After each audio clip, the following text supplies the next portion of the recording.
and gentlemen, welcome. This is the second episode, and the official name of the podcast is Beyond the Bricks, Real Estate and Life Lessons. So, I'm the host, Terrence Fidawusu, Realtor at Roller Page, and my wonderful co-host. Go ahead and introduce yourself. My name is O'Dane Harding, also a Realtor at Roller Page. Awesome. So for today, we're going to talk about a couple topics. We're going to talk about the most common, frequently asked questions that our clients like to ask us as realtors. And so we're going to give you the whole thought process of clients and the realtor's perspective. O'Dane, feel free if you'd like to add anything to that. Yeah, no, I mean, we're just going to roll with it. We're going to talk about those questions. We're going to talk about the market a little bit, and we'll get into it. Did you want to start off talking about the market first, or did you want to get into the... Let's do the market. Go ahead, man. So right now in the market, these are just for the GTA numbers and for what happened in March. Okay. The average sale price in the GTA was $1,121,615. Wow, exact numbers. Yeah. And it went up actually 1.3% compared to last March. So then you're saying that, for example, last year, was it more like on the rise or was it more flat? It was more flat. But what I'm really trying to say is that when demand is lower compared to the number of listings, so the actual number of sales was less than what happened last year compared to the number of listings that was higher. So we had an increase of listings this year. We had an increase in listings, less sales, but the number that sale price was actually increased. So usually when that happens, the sales price decreases. So it shows that people are getting adjusted to the interest rates right now. Okay. And there's probably bidding wars happening on properties that people do actually like.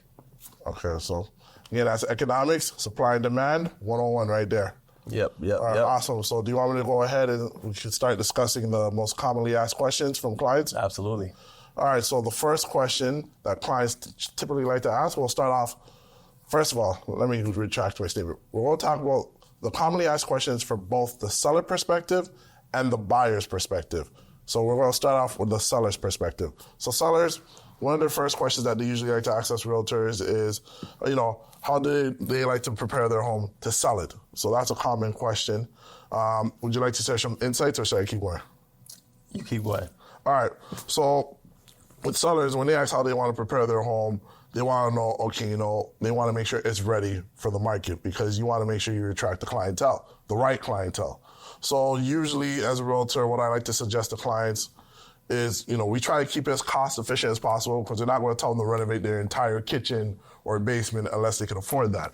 So simple things that you can do, for example, depending on the home and where it's located, let's say if it has grass and the grass hasn't been cut in a while, cut in the grass. Let's say, for example, the front porch, if it needs a nice buff because, the quality of the wood is there, but the presentation sucks. So, buff out the wood. The doors. Usually the doors is another one where if it's chipped or, it just looks old, a nice paint job will do the trick for that. Another one I can think of at the top of my head is the interior of the home. So decluttering the home, that is a big one. So from a seller's perspective, it's their home, right? So it's their sanctuary, their palace. Yeah. But when you want to present that home to the general public, you want to try your very best to keep it as minimalistic as possible. So when you're inviting, potential buyers to view the property, they can envision themselves in that home. So like depersonalizing too, right? Exactly. So, it's, depending on the individual, when you kind of tell them to remove family pictures, they might not be with that program in the beginning, but it's temporary. This is just part of the process to get your home ready to be sold in the market. So as you mentioned, moving photos. I mentioned clutter earlier. So to give you an example, let's say if you have pets in the home, like you have toys for your dogs or a cat, removing that, making sure your living room, the moment a potential client walks into the home, you want to make sure if there's a foyer, it just looks neat. It just looks like they can envision themselves being in that home. Yeah. Another thing too is, believe it or not, sometimes even the shoe rack, I tell clients like, hey, you gotta clean up that shoe rack. It sounds silly, but you're going to notice these things. 100%. That, if you have a carpet or a rug. Details. The little details, exactly. Yeah. So if you have a carpet or a rug, make sure it's clean. Yeah, because 100%. Again, when a potential buyer is walking in, they're envisioning that this is their potential future home. So by keeping it tidy, neat, The walls. They look at the walls. That's one of the first things. Let me interject there with the tidy and clean. If they come into your house and they see that something is dirty or not kept up to standard, cleanliness standards, they're going to think, okay, if they didn't keep up with these small things, what else did they not keep up with?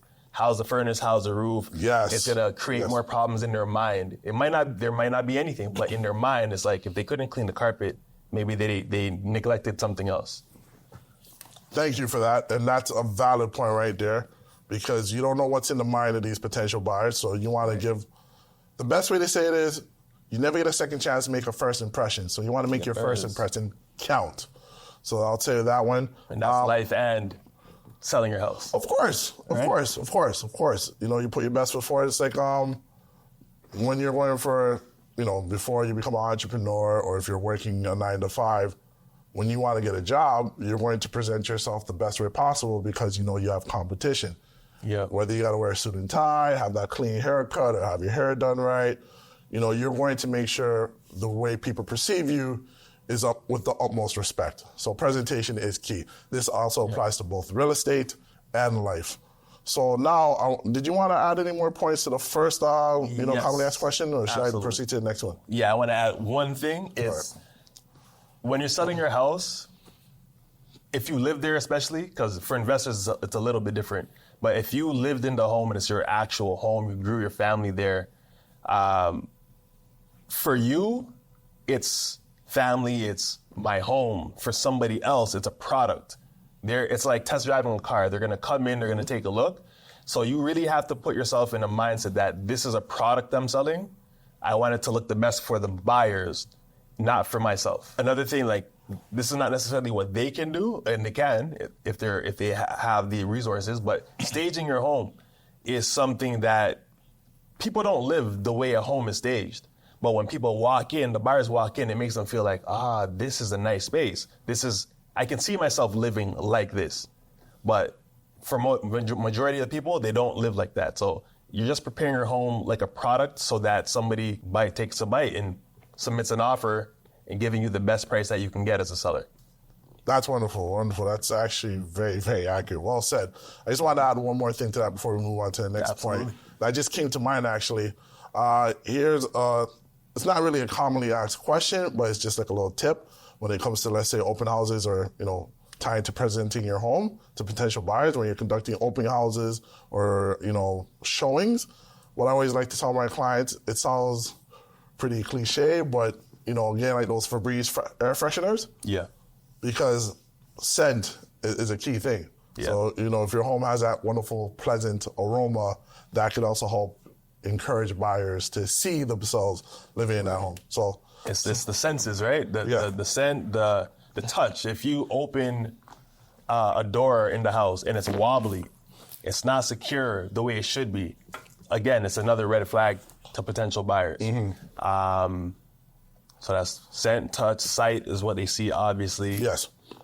Hearing, to your point with the open houses, if you have music in the background, that could elicit some kind of emotion, right? This is true. Play some jazz. Yeah. Obviously, they're not tasting your house. They're not going to lick your counters or anything like that. So for the right price, I will lick the couch. I'm just kidding. I'm just kidding. No Diddy. No Diddy. Hilarious. All right. So we'll move on to the next point. So the next point is that, you know, seller, clients would like to ask, should you get a home inspection? It depends. I mean, it's good to know what's happening with your home. At the same time, if you're not willing to address the concerns, and they'll be addressed either way. Like if things pop up, either you address them prior to the home going on the market so you can let buyers know, hey, these are the issues that we had with the house, we addressed them. If not, if the buyer's gonna do their own home inspection and find things, they're going to either ask for rebates on the price, which may cost more than it will cost you to fix the issues. Mm-hmm. They may specify who they want to fix those items if you agree to the offer that you receive. So, okay, that's good. So I want to also add on what you just said, O'Dane. I think it is a good idea. Yeah. Because it gives you negotiation power in a sense where when it comes to buyers, when they see that the home inspection is done and it's recent, Yeah. it creates confidence in the property, right? I think it creates confidence if the home is in good shape. Well, like, as you said earlier, it depends on the situation. But yeah, the home's in good shape. Yeah. You go, here, Mr. Buyer, in your face, look at this. Yeah, it's clean. You have nothing to worry about. You can demand a better price for your property. Yeah. Also, what it does is, so it creates confidence, like you were saying. Yep. It also eliminates one of the potential conditions in the offer. They don't have to put in a buyer inspection. And mind you, as a buyer agent, I tell my clients to get their own home inspection, and if not, then it's up to you. Always. But if one is there as representing the seller, we're gonna push the fact that, hey, you don't need to add that condition. So we'll get less conditions in the offers that we receive. And that speeds up the process of closing a deal. There you go. A realtor's favorite words. Closed deal, done deal. Seller's favorite word too, right? Oh, of course. Of course. Highest price, fastest time. Agreed. That was good. I'm going to steal that one. That was good. So now I'll move on to the next question, unless if you have another point. Doing the home inspection, if there are things that pop up and you're not willing to fix them, well, if you're going to present the home inspection to people that look, then that's pretty much disclosing any deficiencies with the house, right? Correct. But yeah, once you know what deficiencies with the house, we're legally obligated to disclose what those deficiencies are. Couldn't have said it better myself. Awesome. So I can go on to the next point now? Yes, sir. All right. So the next point is, how long will it take to sell my home? So that is a commonly asked question by sellers, because obviously when you're putting your property in the market, you want to sell it as soon as possible. I get it. So O'Day can agree with me with this one here. It all depends on the market conditions, the season, and the value and the comparables and the neighborhood. There are so many variables and factors, but O'Day, you could add your 2 cents to that. Yeah, I mean, you said pretty much what it is. It really depends on the market, the time of the year, where like when the market's really hot, a property can sell in a day, in hours. Whereas where it's slowing down or there's been some kind of new regulation that's been put out and there's more fear in the market, it can take a couple of months, or if not more. So to recap, it takes anywhere, it really all depends. It depends on market condition and demand for the property and the season. So that's what it comes down to when you're getting your home sold. And that's the common question sellers like to ask. So Ransford, question for you. All right. Would you say, you said it depends. Would you say that's pretty much the answer for a lot of the things that we deal with? Yes. Right? It really depends. Everything, there's so many variables. Every situation is different. Every house is different. So, yeah. When you hire us as your realtor, of course, we'll, do our due diligence, do our research, and give you the best case scenario and worst case scenario so you can know how to proceed with, selling your property. So we handle all the stress while you can sit back and have a margarita or coffee or tea, whatever it is you like to drink. Take a vacation if you want. We got you. Also, I know you and I, we have like systems in place and whatnot where a lot of, let's just say a lot of people don't. That also helps streamline the process so that we treat all of our clients similarly, get the same service, the best service, versus some get this service, some get that service. There ain't no some and there ain't no if with me. It's a done deal. It's a guarantee. And I want to make sure I'm consistent as possible. Consistency is key, right? So I treat every single one of my clients the same way I treat you as you're my very first client to my very last. I treat them all the same, respect, courtesy, and professionalism. Easier said than done, but the consistency will help grow your business long term. And having those systems in place to ensure that you can hold yourself accountable to get the job done. So absolutely. I agree with you completely with that one. Cool. Now, did you still want to stick to this one, this topic, or go on to the next? I would say let's do some buyer stuff. So there's 2 questions that I usually get. We'll address one right now. One is, should I buy or rent to own property? And rent to own. That's risky, bro. That's risky.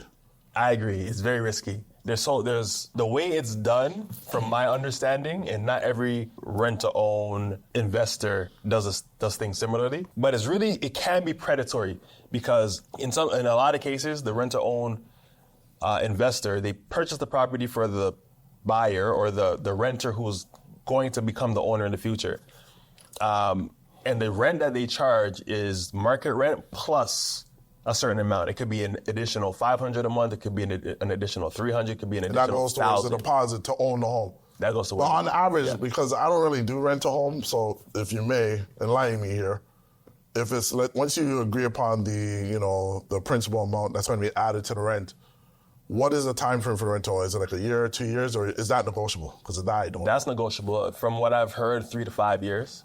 And I've never practiced in rent to own either. Okay, 3 to 5. 3 to 5 years.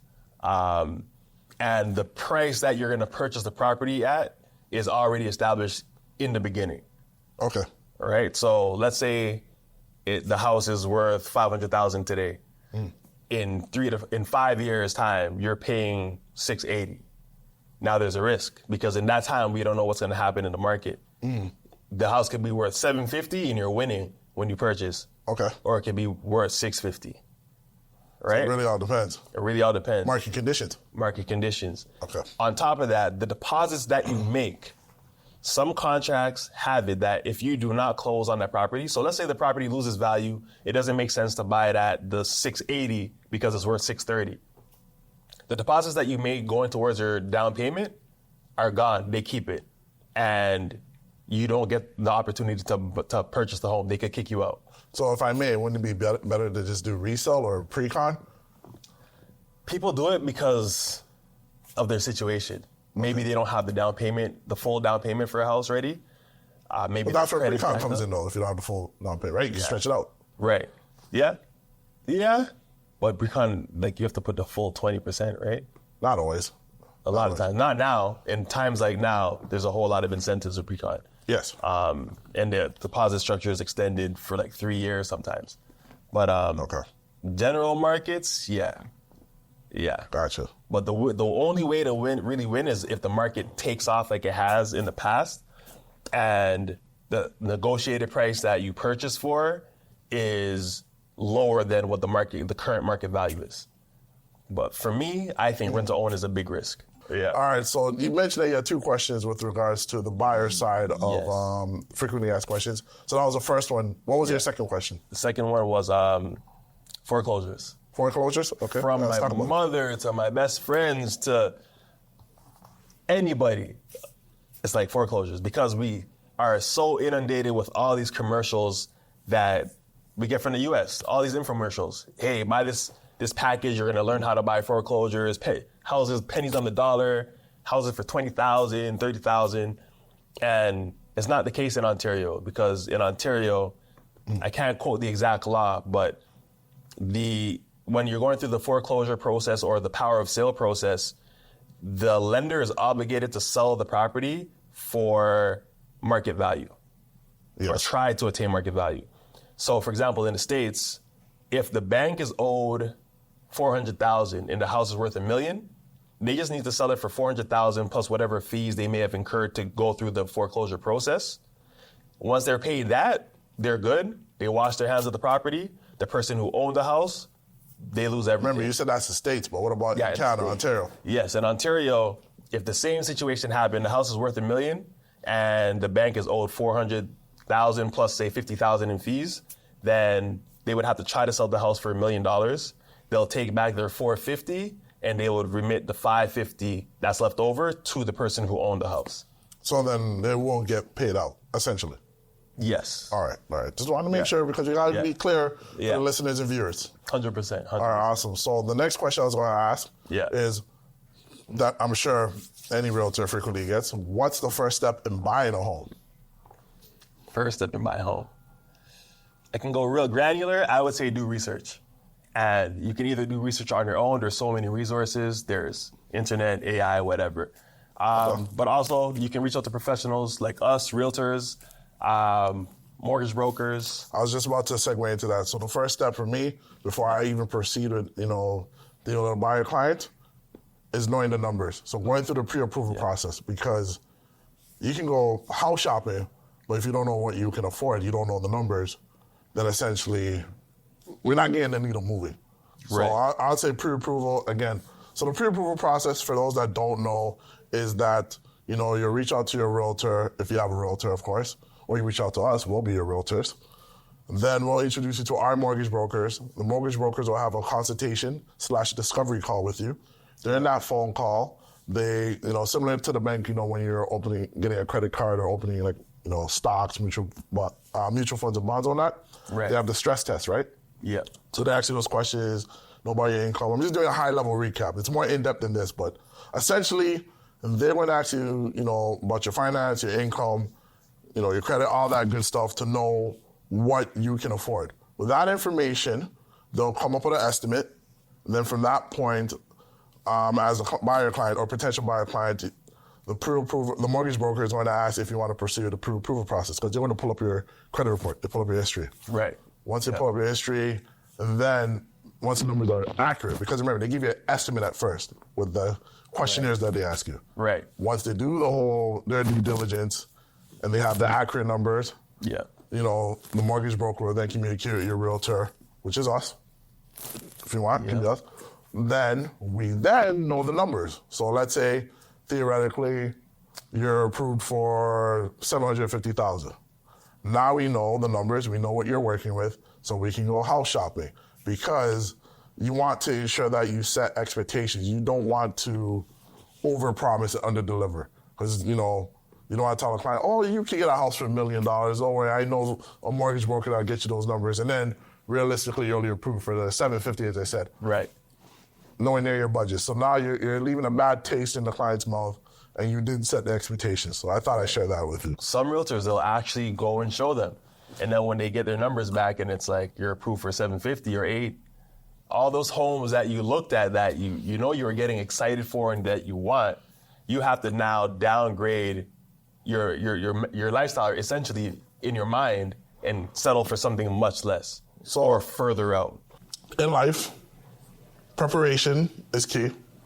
So this is both for real estate, making sure our clients are prepared for the task at hand and doing their due diligence, whether they're sellers or buyers.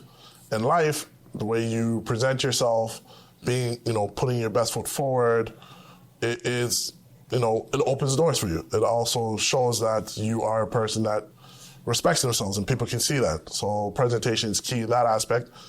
We also talked about gratitude, law of attraction. Yeah. And that ties into mindset.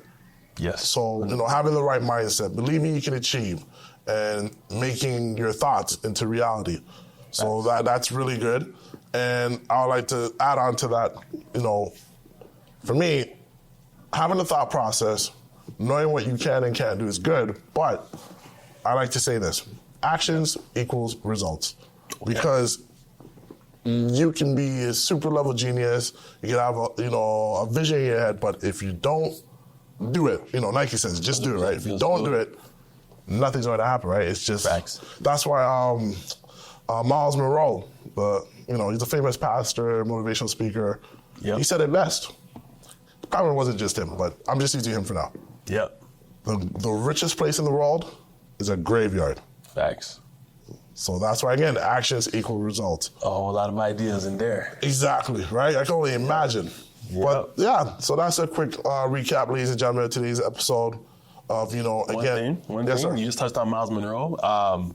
Because he's a pastor, I'm just going to say the law of attraction or the gratitude, it doesn't necessarily have to be some well thought out process. It could just be you praying for the things that you want. If you're religious and you pray, try to stop thinking about all the bad in your life and just think about the good stuff or think about the things that you actually want to happen and just keep your focus there. And then, of course, taking action. I'm a firm believer in the action part. I do agree with you. Not trying to downplay what you said. It's valid. I agree. But action. Because there's a lot of people that say they want to do What something. are you thinking about? That's a tough one. What if you're sick and you just want to be healthy? Yes, you could take actions to become healthier, right? Yeah, you don't take necessary actions to be healthy, whether you got to change your diet, depending on what the situation may be. But again, I'm just saying action equals results. That's all I'm saying. Yeah. So, ladies and gentlemen, I want to thank you for, whether you're watching this on YouTube or you're listening to us through, Apple Podcasts or Google Play Store, just thank you. I also want to say, tell a friend to tell a friend to tell a friend to tell a friend to tell a friend. Shit, tell your whole family. Tell people you don't know. I don't care. World. Tell somebody. Post this. It helps a great deal. It will increase our reach, and it also keep me motivated to keep doing this because it shows us that we're providing value. And our end goal is to provide value to the listeners and watchers. And subscribe. Subscribe. Like and subscribe. My daughter always says, like and subscribe. Like and subscribe. It costs you nothing, but it means the world to us. 100%. And also, I'll like to put our handles. So I'm going to tell you my Instagram handle real quickly. It's Rads for the Wusu. Pretty simple. First and last name. Spelled RANSFORD. The last name, instead of an O, use the number 0, WUSU. So that's my Instagram handle. And for yourself? My Instagram handle is the_Dapper Realtor. So THE_DAPPEREALTOR. All right. Thanks, Ladain. And for the viewers and listeners, till next time. Peace. Peace.